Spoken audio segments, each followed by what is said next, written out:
We have come together to remember the Holocaust and all those who were persecuted and murdered during the years of Nazi tyranny. Our virtual gathering is a firm reminder of the difficult time we face as a country and the suffering that the coronavirus has brought here and throughout the world. At the outset, therefore, we share our thoughts with all who have lost loved ones to the pandemic and offer our ongoing appreciation to those who work to protect us. In compliance with the government's COVID-19 restrictions to keep everyone safe, our venue here in the Round Room at the Mansion House is empty this evening. There is significance in this emptiness. It reminds us of people who are no longer with us. On this evening of remembrance, it reminds us of the millions of Jewish people and their communities who were wiped away by the Holocaust, leaving a void where once vibrant Jewish life flourished. This evening's Holocaust Memorial Day commemoration is being broadcast online. Most of the readings have been pre-recorded. Some footage has been used from previous years.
Every year, on this evening of commemoration, we solemnly mark Holocaust Memorial Day here in Dublin. We remember 6 million Jewish people murdered by the Nazis and their collaborators. And we remember millions of other persecuted minorities who were victims of Nazi atrocities. This evening's ceremony provides us with the opportunity to cherish the memory of those who perished and to reflect on the consequences of the Holocaust.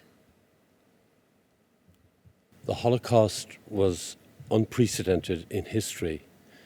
It was the intent by Nazi Germany to destroy the Jewish people of Europe, their history and their culture, and to murder other peoples because of their ethnicity, disability, sexual orientation, religious or political beliefs. The Holocaust is an event that happened at the core of our civilization, the heart of our culture, and the midst of societies resembling our own. It was mainly about Jewish people, but its lessons are universal. Individuals, groups, and governments made choices that legalized discrimination, allowing justice, injustice, prejudice, and hatred to flourish that would ultimately justify and facilitate mass murder. The fear and uncertainty which prevailed in 1930s Europe nurtured the extremes which unleashed the cataclysmic disaster on the world that was the Holocaust. It did not emerge spontaneously. It was the results of seeds sown over hundreds of years, seeds of hatred, seeds of mistrust, seeds of anti-Semitism, and ultimately seeds of evil. Today, we are experiencing a surge in misinformation, an increase in anti-Semitism, and a prevalence of Holocaust denial and distortion. With few Holocaust survivors left to carry the burden of memory, the lessons of history grow dangerously dim. it becomes even more important to educate generations now living. Awareness of the Holocaust strengthens our resolve to rebut anti-Semitism in all its manifestations and to commit ourselves to challenging every example of intolerance that we witness.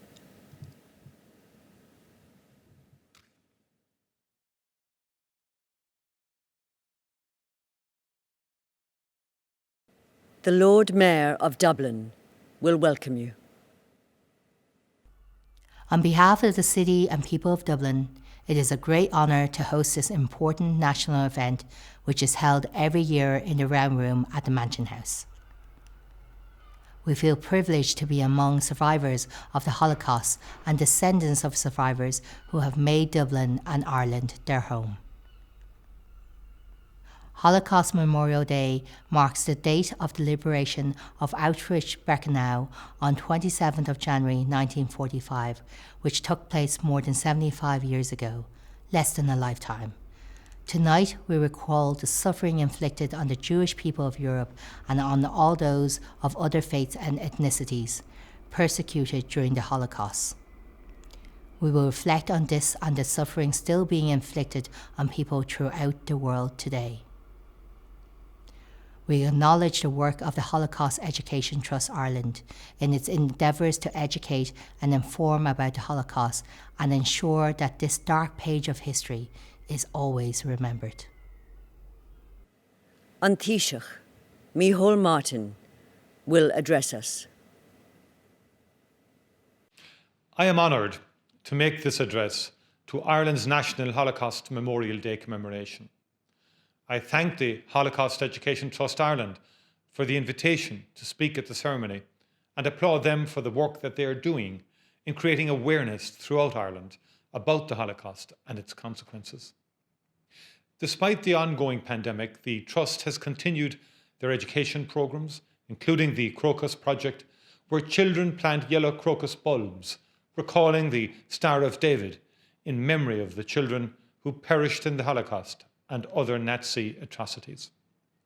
Education is a very important tool in deepening our understanding of the Holocaust and in fighting against racism and anti-Semitism.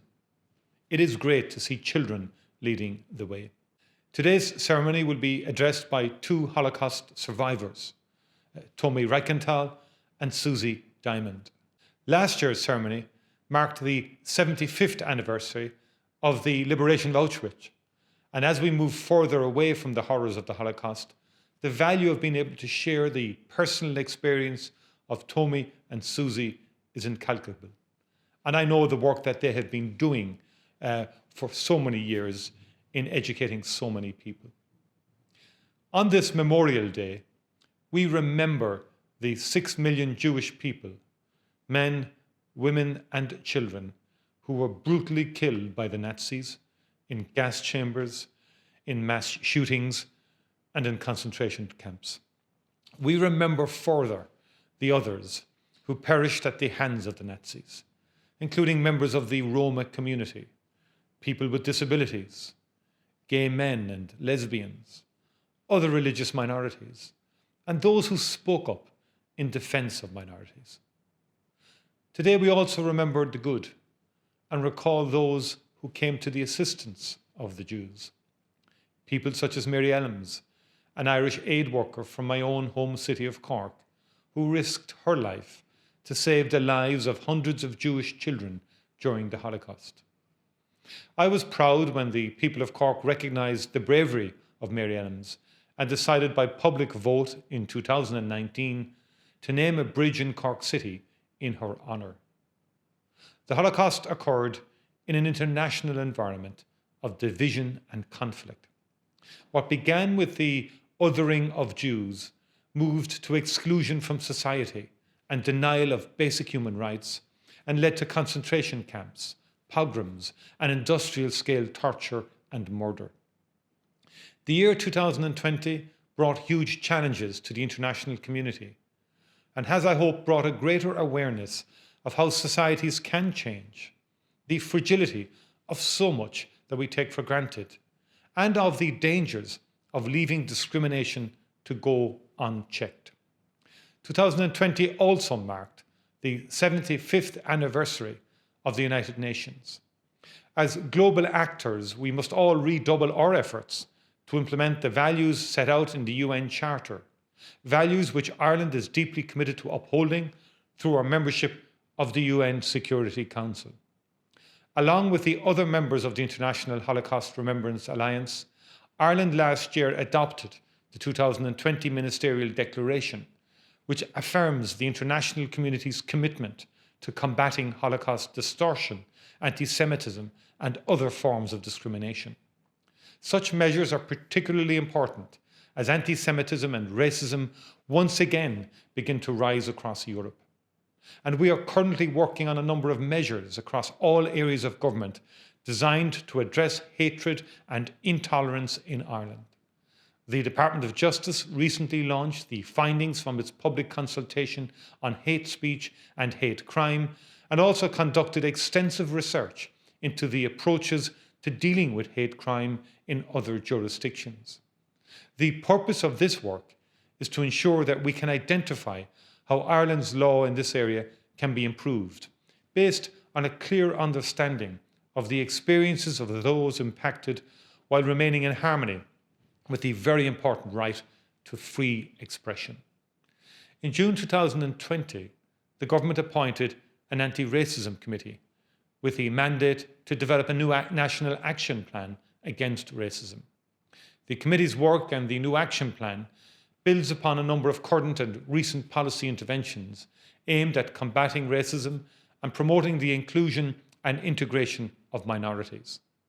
Other national and sectoral strategies aimed at eliminating discrimination include our Public Service 2020, the National Policy Framework for our Public Service, An Garda Síochána's Diversity and Integration Strategy, and our Sustainable, Inclusive and Empowered Communities Strategy.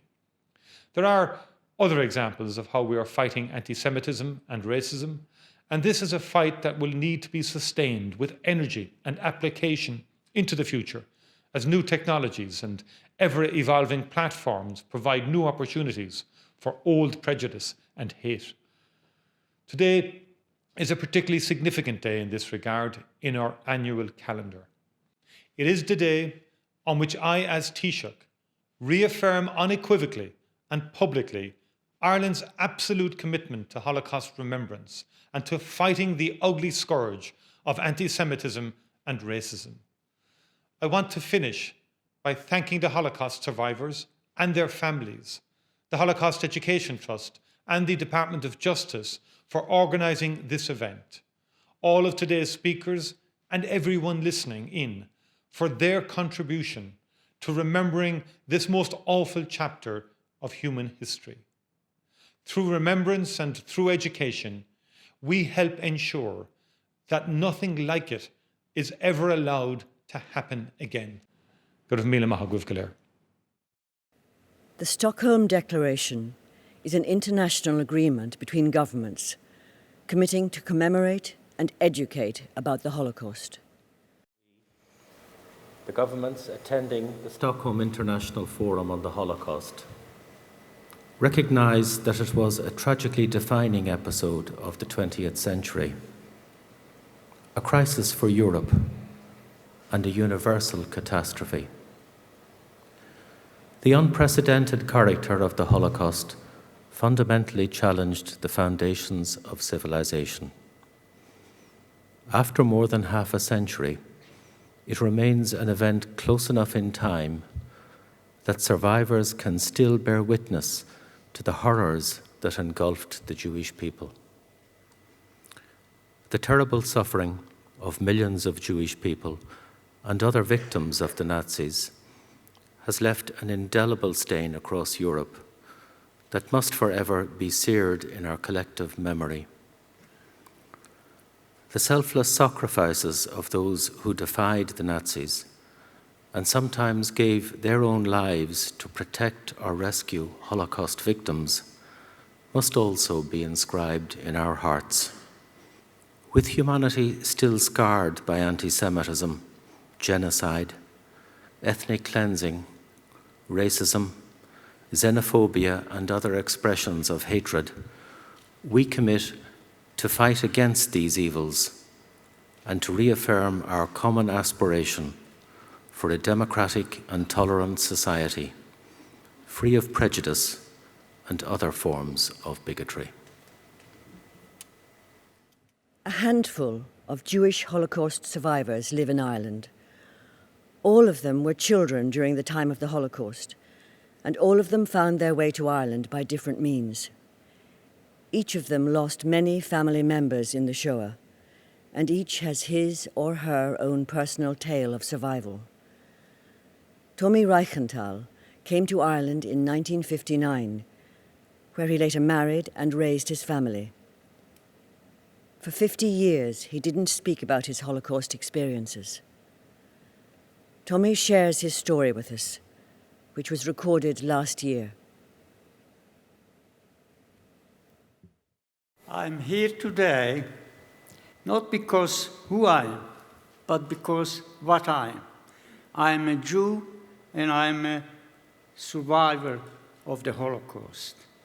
I was born in Slovakia in 1935.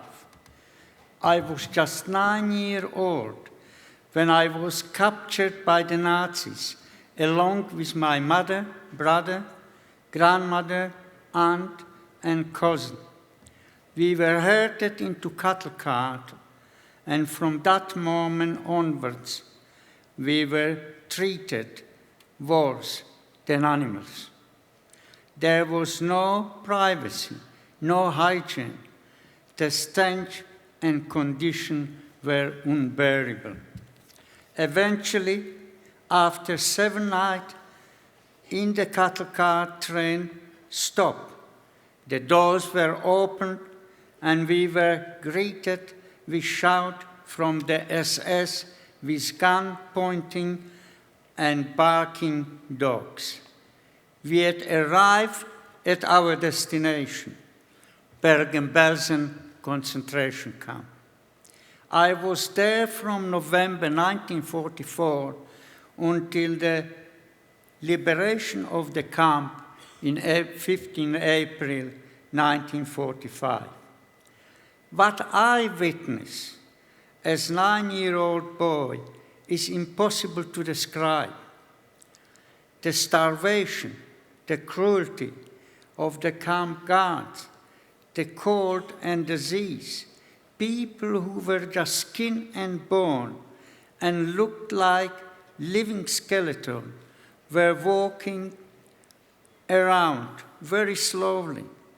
Some of them dropped on the ground, never to get up again. They were dying in their hundreds. The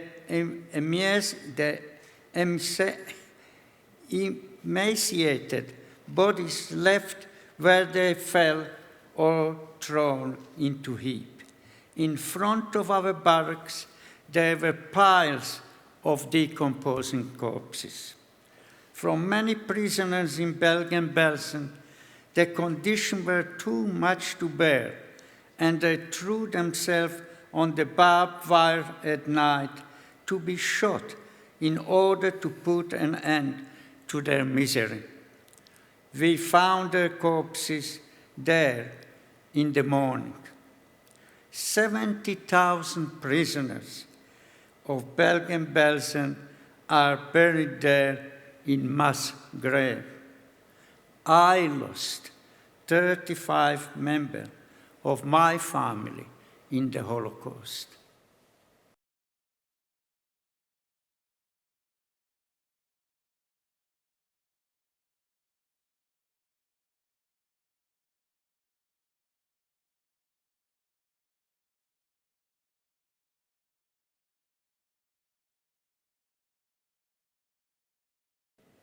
The burning of Jewish books and works by authors considered un-German heralded the introduction of further anti-Jewish measures by the Nazis. Boycotts of Jewish businesses and professions were imposed. Jews were dismissed from their places of work and humiliated at every turn. Jews were banned from public places. such as cafes, cinemas, sports facilities, and even park benches had "Not for Jews" stenciled on them. The Nuremberg Laws, drawn up in 1935, were designed to make Jewish people disappear from German society. Jews were deprived of their German citizenship. Jewish people were prohibited from marrying non-Jewish Germans. And for the first time, Jews were defined as a race.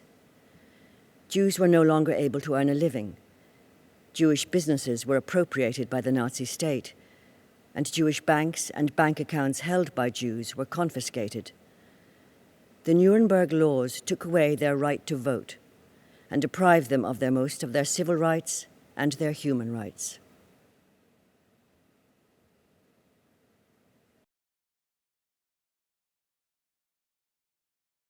By July 1938, as pressure was increased on Jews to leave Germany and German-occupied lands, hundreds of thousands tried to flee. President Roosevelt feared the unfolding of a Jewish refugee crisis and convened a conference in France to discuss offering refuge to Jewish people. 32 countries were represented at the Evin Conference, including Ireland. Delegates were asked if they would accept Jewish refugees. Most countries said they had no room for Jews or that their quotas were already full. One country even stated that no Jews is too many. With nowhere to turn, Jews found themselves trapped within their own borders. People are still fleeing discrimination, persecution, tyranny, and war, desperate to find refuge.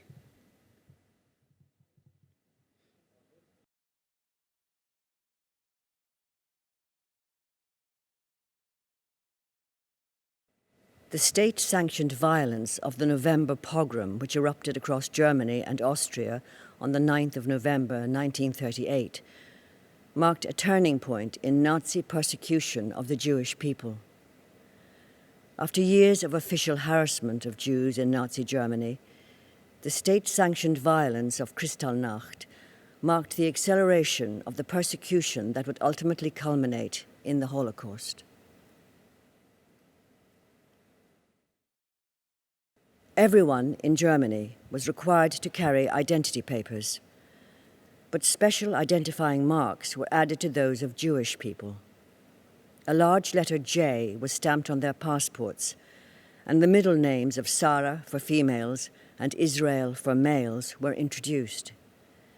In Poland, blue stars of David on white armbands were made compulsory, and in most countries under Nazi control, Jews were forced to wear yellow stars of David on their outer clothing.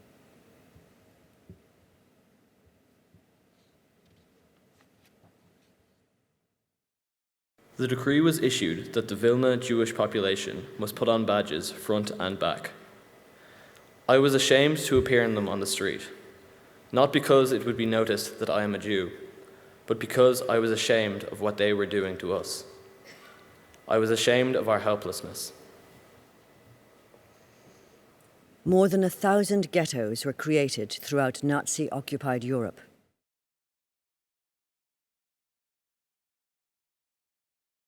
Jews, Roma, communists, homosexuals, and members of the organization were incarcerated in Nazi ghettos, which were created in every country occupied by Germans.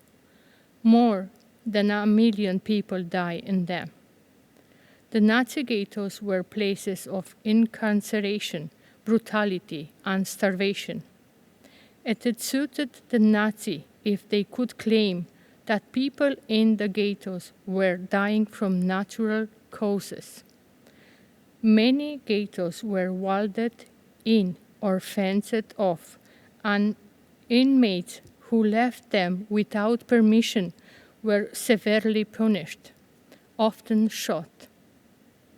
The inhabitants of the ghettos soon realized that their eventual fate would be death. although there are heroic stories of resistance, most of the ghetto's population were murdered and there were few survivors.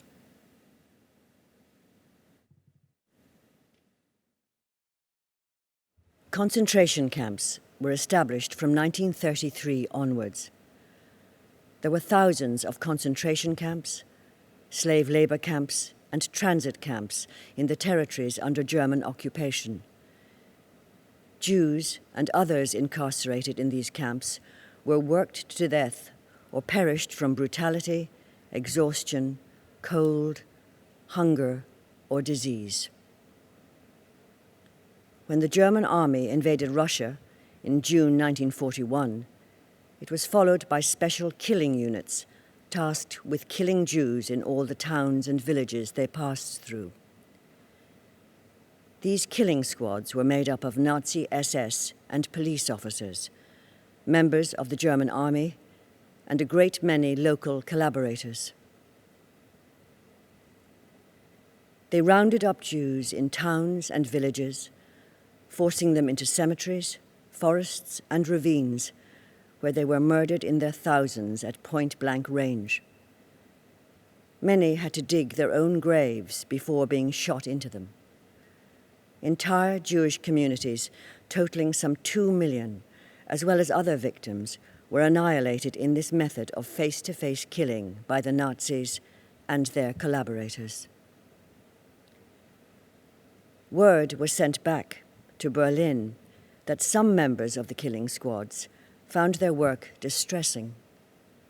They asked head office to find a more efficient way of murdering Jews. And so the Wannsee Conference was convened. On 20th January 1942, 15 high-ranking Nazis and government officials were invited by Reinhard Heydrich, chief of the Reich Security Main Office, to a conference in a lakeside villa at Wannsee outside Berlin. He asked the delegates to endorse Hitler's plans to introduce mechanisms for the total annihilation of the Jewish people of Europe. Adolf Eichmann presented the delegates with a list of the number of Jews living in each European country whom the Nazis intended to annihilate. Ireland appears on the list with a total of 4,000 Jews. The delegates debated at length who was Jewish according to bloodline considerations, and discussed evacuation and resettlement, euphemisms for murder. They concluded that a more efficient method of killing was necessary, one that would produce little residue and spare those operating the killing sites the negative psychological trauma of face-to-face killing. Over fine food, brandy and cigars, it took the delegates less than 2 hours to unanimously endorse Hitler's final solution to the Jewish question, the murder of the Jewish people by poison gas.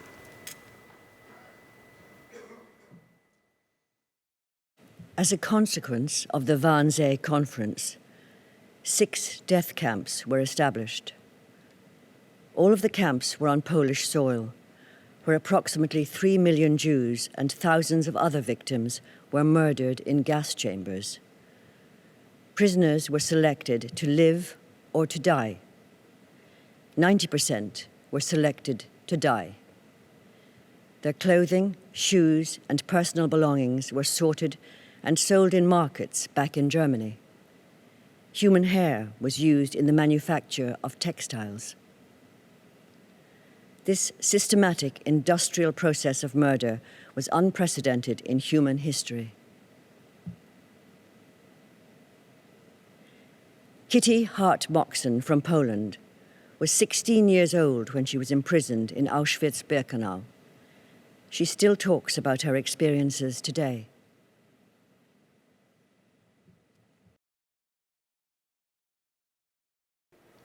As evening came, the whole sky was red. Smoke and flames were pouring out of all the chimneys. Here were the death factories.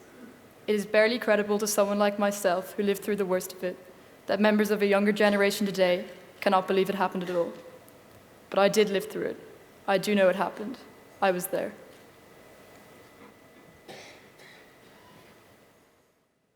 The Holocaust was unprecedented in its planning, execution, and in its intent to destroy an entire people, its culture, and its history.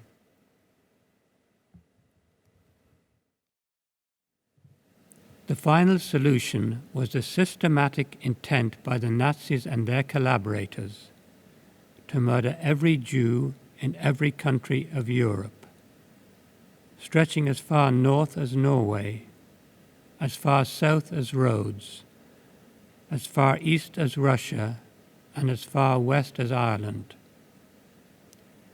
They also included those Jews living in the countries of North Africa. 6 million Jews perished in the Holocaust. 1.5 million of those victims were children. The Nazis also murdered millions of other victims, but as Elie Wiesel reminds us, it is true that not all victims were Jews, but all Jews were victims.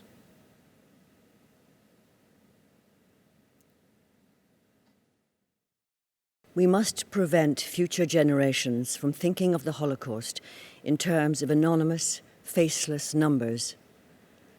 Every victim has a name. Several people living in Ireland lost cherished family members in the Holocaust, whose names we have included in the scroll of names.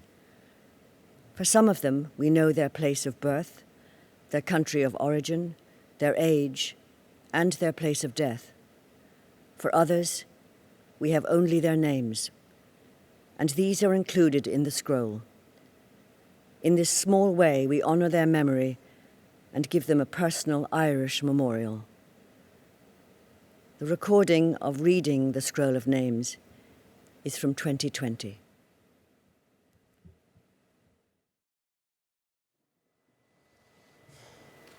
Max Heller, Clara Heller, Gisela Molnar, Sandar Molnar, Baila Hirschberg, Matthias Hirschberg, Rukla Orzel, Slasma Urbach, Hirsch Urbach, Tauba Urbach, David Joseph Urbach, Shaul Urbach, Abe Zvi Urbach, Gidla Freyla Urbach, Leah Freyla Urbach, Sarah Mordecai Urbach, Chiel Urbach, Simon Urbach, Neuheim Urbach, Fegla Urbach, Perla Urbach, Freimeta Urbach, Moses Klein, Hilda Frankel, Kurt Frankel, Walter Frankel, Herbert Frankel,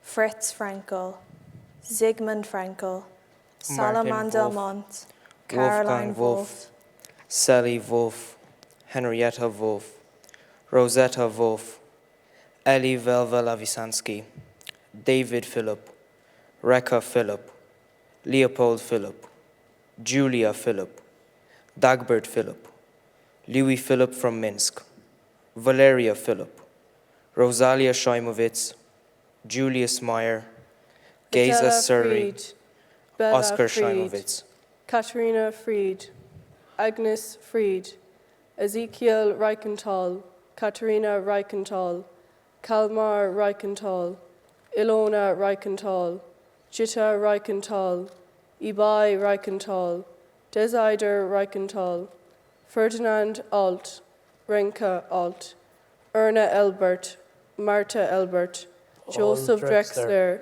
Medriska Drexler, Bella Perlberg, Irma Popper, Yura Mataya, Ifsha Mataya, Ankisha Mataya, Kalman Rosenthal, Eleonora Rosenthal, Abraham Sustil, Poland Sustil, David Sustil, Shemin Sustil, Regina Sustil, Rapé Sustil, Lucy Sustil, Marta Sustil, Shabtai Sustil, Adela Sustil, Agedni Sustil Brudo, Emmanuel Brudo, Sustil children, Heinrich Heinbeck, Selma Heinbeck, Simka Zaks, Rivka Zaks, Burrell Zaks, Zisa Zaks, Nachman, 6, Hannah, 6, Aaron, 6, Hannah, Leah, Shirhai, Zadok, Joel, Dov, 6, Jitel, Zax, Shoshana, Zax, Shina, Zax, Masha, Zax, Rosa, Zax, Tyla, Feek, Fackler, David, Mayer, Fackler, Moshe, Fackler, Gyla, Fackler, Shane Del Milkman, Yehil Milkman, Theo Milkman, Joseph Milkman, Pepe Gerzib, Haya Milkman, Maya Milkman, Noza Nota Fackler, Esther Zarker Yukobovic, Mimi Alta Malekman, Levi Fackler, Izzy Fackler, Nathan Fackler, Johanna Carlsberg Sommer, Emil Sommer, Etty Steinberg, Leon Gluck, Volchek Gluck, Hatzekel Abram, Belia Abram, Osiah Ida Joseph Cohn, Abram, Sigmund Heinrich Herbst, Segel Cohn, Carolina Herbst, Elza Zimak, Denny Zimak, Abraham Humberg, Emma Humberg, Gerda Feist, Fanny Kaufman, Adolf Humberg, Raphael German, Karl German, David German, Hannah Matla Zibner, Rivka Zibner, Baby Phelan Zibner, Frandla Mindla Zeibner, Zibner, daughter of Frandla Zeibner, Shendla Zeibner, Joseph Zeibner, Mendel Kirsner, Shana Bella Kirsner, Obse Kirsner, Shana Riva Kirsner, Shifra Kirsner, Rash Kirsner, Yankel Kirsner, Wanda Camarino, Renato DeCori, Italo Camarino, Julia Mark DeCori, Moisei Shishak Miriam Navdulovich, Natalovich, Meir Navdulovich, Sidonia Navdulovich, Hani Moskovica, Chaim Moskovich, Benjamin Moskovich, Mark Moskovich, Isidore Moskovich, Shimshon Hertz, Kyla Hertz, Shindel Hertz, Abraham Hertz, Roisa Hertz, Joseph Hertz, Lieb Hertz, Meir Rishovsky, Rachel Rishovsky, Kyla Rishovsky, Hirsch Rishovsky, Mikhaila Kachtov, Sayoma Kachtov, Devora Krasnik, Miriam Krasnik, Hannah Krasnik, Fega Krasnik, Annie Ottenwolf, David Galassin, Jeanette Galassin, Paul Talma, Sarah Talma, Isaac Shisi, Ephraim Sachs, Leonard Jean Sachs.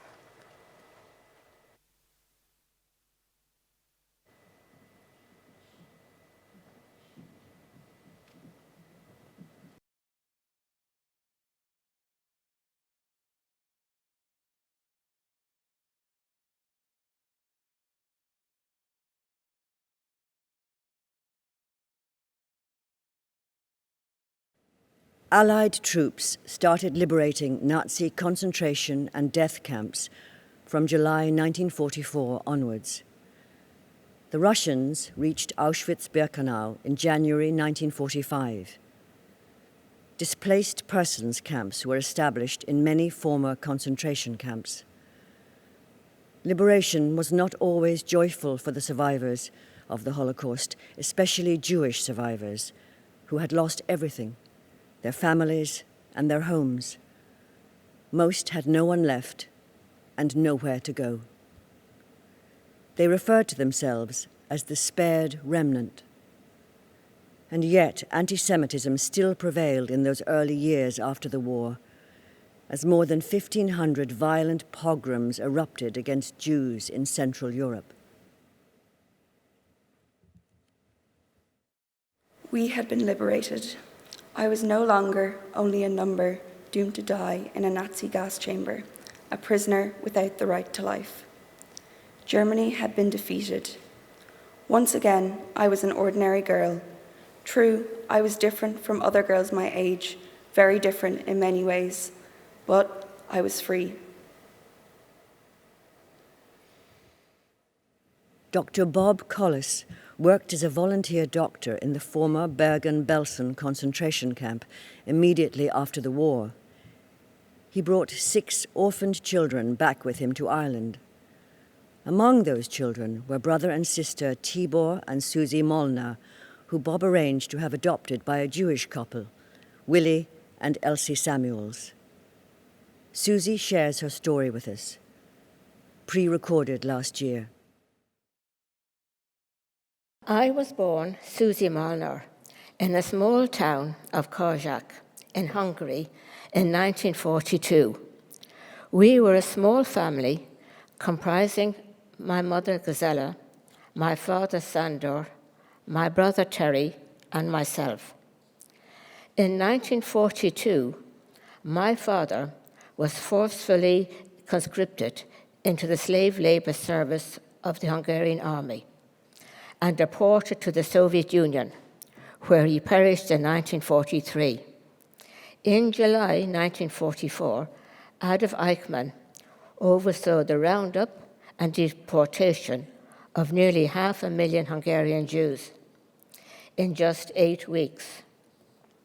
The majority of them were sent directly to Auschwitz-Birkenau, where most of them perished in the gas chambers. Some were sent to other concentration camps. During these weeks, the Gestapo came for my mother, brother, and me. We were deported first to Ravensbrück and then to Bergen-Belsen concentration camp. My mother died shortly after liberation. Terry and I were very young children when we came to Ireland. We grew up believing we were the only 2 members of our family to have survived. In 2007, Terry passed away, and I was the only one left. But things changed unexpectedly in 2015, when I was discovered by our first cousin still living in Kozak. He filled in some gaps in my family history. My father was one of 4 brothers who ran a timber business in Kozak. 2 of them perished in the Holocaust and 2 survived. I have since learned that I have other first cousins in Hungary and in the United States. I have a family. In the past couple of years, I visited Kozak, where I saw my grandfather's house, the Jewish cemetery where my grandparents are buried, and the synagogue where all my family prayed. 778 Jews lived in Kozak before the war. 461 of them were murdered in the Holocaust. There is a memorial scroll on the synagogue wall recording the Jews from Kozak who perished in the Holocaust. My family is listed on this scroll, but now it has to be corrected because my brother and I were not murdered. We survived. There are thousands of children and grandchildren of Holocaust survivors. They carry the history of their families on their shoulders. Survivors of the Holocaust have very few relations. We've got used to having very small families, at least from one side. No grandparents, no uncles, no aunts, no cousins. We've been endowed with the title second or third generation, and this brings with it an important responsibility to transmit the memory of the Holocaust to future generations. But we can also rejoice in our own lives, in our new families, our children and our grandchildren. Hitler did not win. One or both of our parents survived, and we are here, living our lives, looking toward the future. Yad Vashem, the Holocaust Remembrance Authority in Israel, inaugurated the award of Righteous Among the Nations to honor non-Jews who risked their lives to save Jewish people during the Holocaust. Only a fraction of the Jewish people were saved.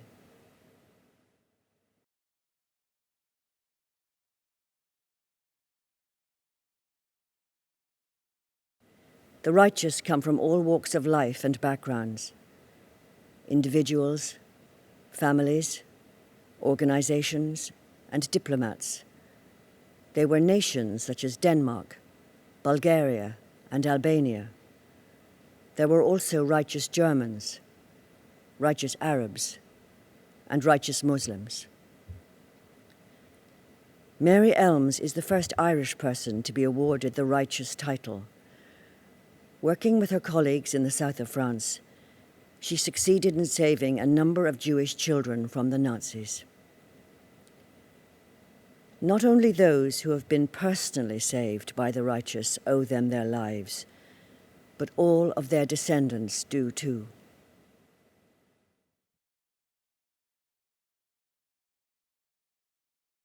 A great number of Holocaust survivors made their homes in Israel after the Second World War. Ambassador Ofrir Kariv will give his reading. Ladies and gentlemen, we are gathered to mark the International Holocaust Memorial Day commemoration in a very different way this year. Despite the somewhat strange circumstances we find ourselves in, the essence of what we are commemorating has not changed. The horrors of the Holocaust, what we call the Shoah in Hebrew, remain just as unimaginable. The evil that drove the systematic extermination of human beings is not diminished, even with the passing of time. Our duty to remember and honor the victims and ensure that such catastrophe never be repeated remains unchanged. In Israel, the theme of this year's Holocaust Memorial Day is Until the Very Last Jew, 80 years since the onset of mass annihilation. Jewish life that had existed for centuries in Eastern Europe was practically obliterated. Approximately 1 million Jews were murdered within the Soviet Union's pre-war borders, and some 1.5 million Jews were massacred by the Nazis in the territories annexed by the USSR between 1939 and 1940. In the last month of 1941, a comprehensive plan to exterminate all Jews was developed. The final solution, the systematic annihilation of Jews by Nazi Germany. By the end of the war, some 6 million Jews had been murdered. Even before the Nazis began to implement their evil plan of annihilation, Zionist Jews in the land of Israel, among them my grandparents, had already been working and struggling for decades to re-establish Jewish sovereignty in the land of our fathers. The modern state of Israel was finally established in 1948, 3 years after the Nazis were defeated. Many survivors of the Holocaust came to the newly independent state to rebuild their lives. They rekindled their spark of life, working to build a modern, dynamic, and democratic state of Israel. Unfortunately, however, racism and xenophobia are still haunting humanity. Today we say once more, never again. As anti-Semitism raises its ugly head in Europe and other places, sometimes taking new modern forms, it must be fought decisively. The IHRA definition of anti-Semitism, a comprehensive definition that includes all types of contemporary anti-Semitism, is an important tool to this end, and we hope to see more and more countries adopt it. As the nation state of the Jewish people and the home of its majority, Israel is committed to this goal and will continue to work with the rest of the international community towards its achievement. Anastasia Crickley tells us about the challenges of anti-Semitism. After the devastation of the Holocaust, which left 2/3 of the Jewish people of Europe murdered and their culture and history on the brink of oblivion, it was hard to imagine that Jewish life could be rebuilt on that troubled soil. Yet, that is what happened over decades in a more united continent. Reconciliation replaced mistrust, and those same nations began a process of critical self-examination, acknowledging the role that they and their citizens played in the Holocaust. It was this process, as much as the improving economic conditions, that restored European Jews' sense of confidence. Most European states have come to terms with their past, but can they handle the present? Today, Jews are being attacked in the streets, in synagogues, and in their homes. Leaders of Jewish communities are urging their members, for safety's sake, not to wear their kippah in public. Heavily armed police or military guards patrol in front of synagogues, Jewish schools, and Jewish institutions in a number of European countries. Hungarian Jews watch a populist government honour fascist-era leaders complicit in the crimes of the Holocaust. The rise in the number of white supremacist and neo-Nazi movements is gaining traction around the world. Social media is providing a conduit for fermenting hate speech and vile images, providing platforms where extremist rhetoric becomes legitimate. The more this language is repeated, and the more it seeps into the national discourse, the more it becomes acceptable and mainstreamed. Daubings on shop windows and synagogues are all too reminiscent of Kristallnacht, that left property belonging to Jews destroyed, synagogues burnt, and Jewish people murdered. Remembering that genocidal tragedy of the Holocaust in the last century leads us to address the challenges we face in the present one. Public declarations and acts of anti-Semitism are still hateful, prejudiced, and wrong. They must be called out for what they are, whenever and wherever they are manifested. It is customary at Holocaust Memorial events to light 6 candles in memory of the 6 million Jewish people who perished in the Shoah. In Ireland, we also light candles in memory of all of the victims of Nazi atrocities.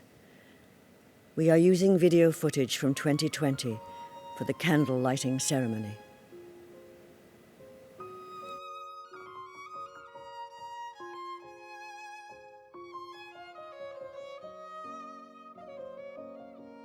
In memory of the people with disabilities and disabling conditions who were murdered, forcibly sterilized, and starved to death by doctors and other willing helpers.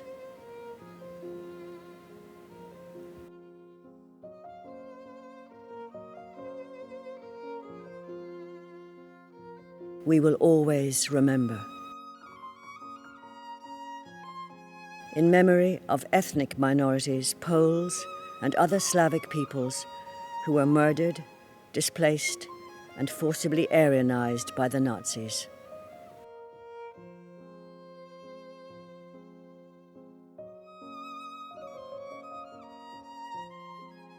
We will always remember. In memory of the Romani people of Europe, who were rounded up, displaced, forcibly sterilized, and murdered during the Holocaust.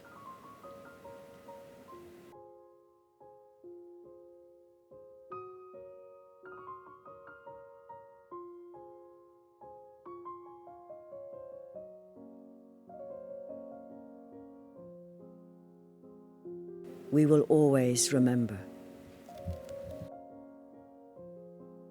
In memory of homosexual men and women who were persecuted and murdered during the Holocaust because of their sexual orientation.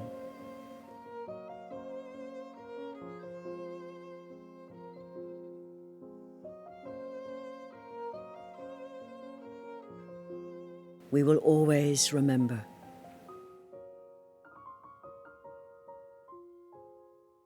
In memory of the political victims of the Holocaust, communists, socialists, trade unionists, and other opponents of the Nazi regime who were persecuted and murdered by the Nazis.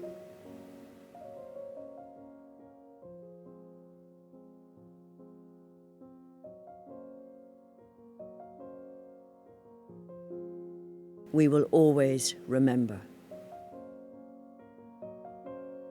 In memory of the Christian victims of all denominations who were persecuted and murdered by the Nazis during the Holocaust.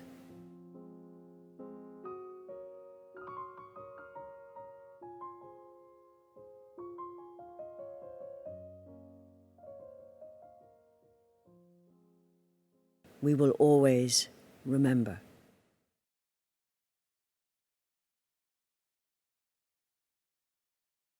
Six candles are dedicated to the memory of the 6 million Jewish people, including 1.5 million children, who were annihilated in the Holocaust. Jews were murdered in concentration camps, labor camps, and death camps. Jews perished in the ghettos. Jews died of starvation and disease. Jews were shot in the forests and in their villages. And Jews were murdered in the streets and in their homes. Those lighting candles in memory of the Jewish victims of the Holocaust are children or grandchildren of Holocaust survivors, second and third generation. All of them lost countless members of their families in the Holocaust.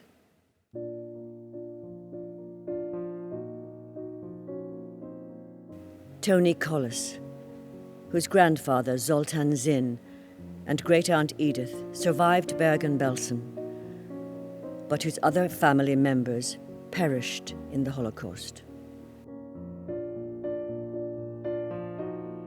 Kyla Herz, whose grandfather, Wulf Herz, escaped the massacre in the Bronnecke forest, and whose great-grandparents, Lenke and Avrum Muskowitsch, survived Auschwitz, but whose other family members perished in the Holocaust.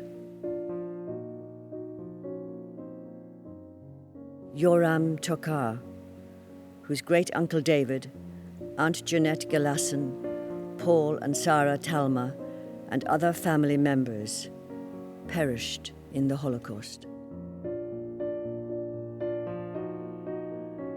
Dikla Blum, whose grandfather Moshe Halperin, grandmother Bella Halperin, and great-aunt Sarah Halperin survived, but whose great-grandparents Michael and Henya Halperin and great-uncle Joseph Halperin and other family members perished in the Holocaust. Joe Katz, whose mother Frida survived Auschwitz, but whose many other family members perished in the Holocaust. Charlotte Kaplan, whose father Raphael Orbach survived Buchenwald and Theresienstadt concentration camps, but whose other family members perished in the Holocaust. We will always remember.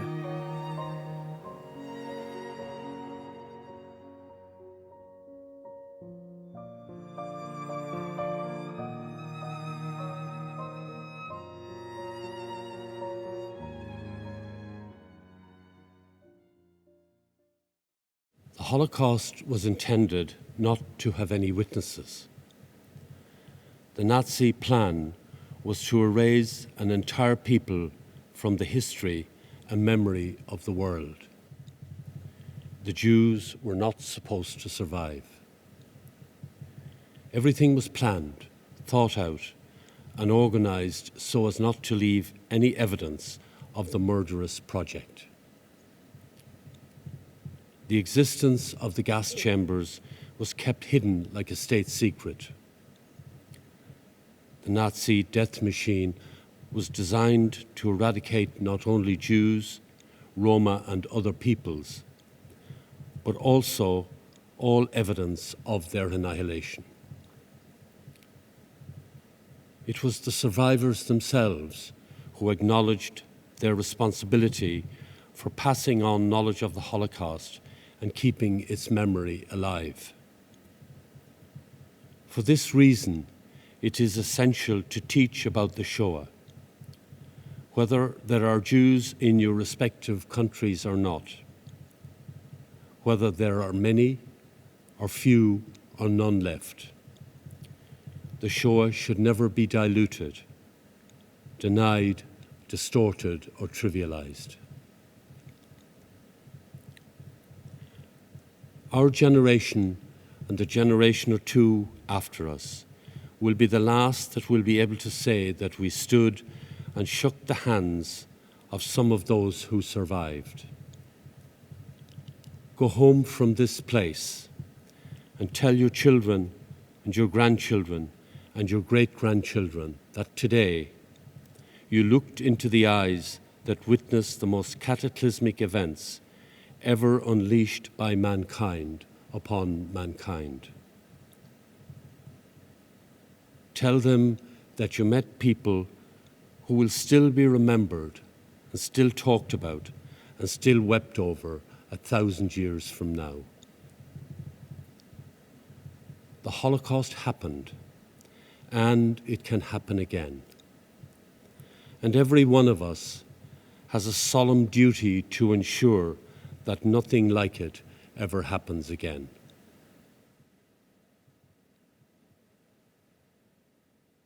I invite Rabbi Zalman Lent of the Irish Jewish community to recite the prayer for the repose of the souls of the departed.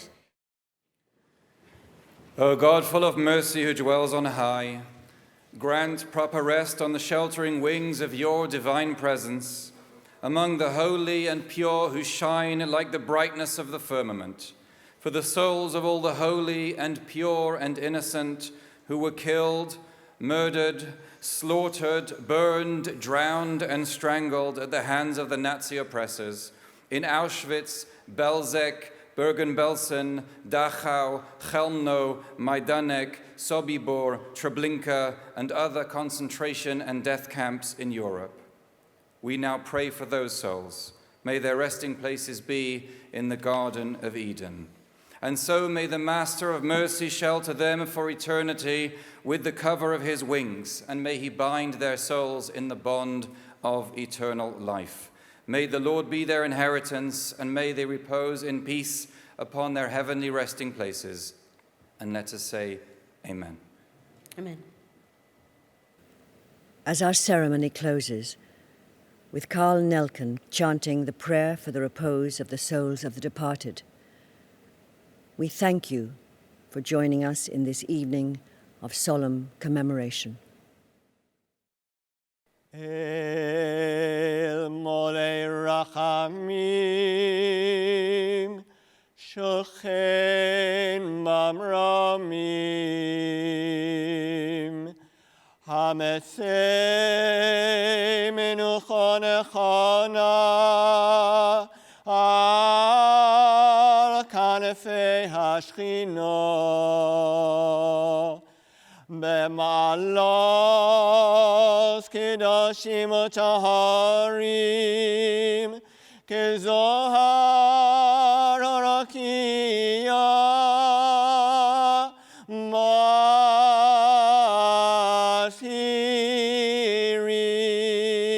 Masirim Es Nishmos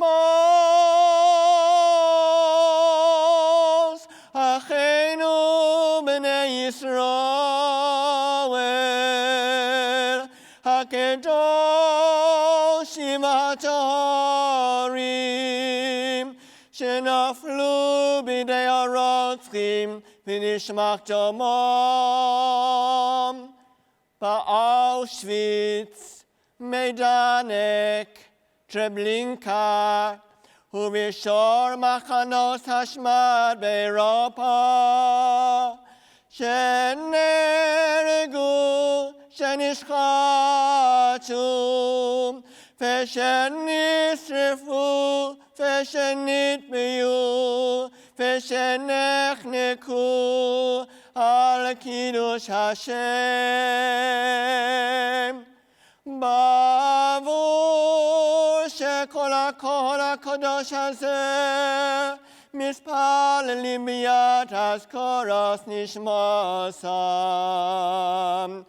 בגן עדן תהיה מנוחתם לכן בעל הרחמים יזכירם בססק כנופך לעולמים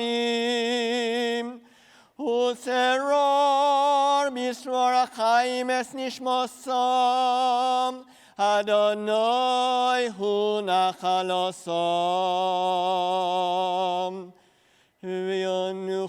mishkevosam shalom.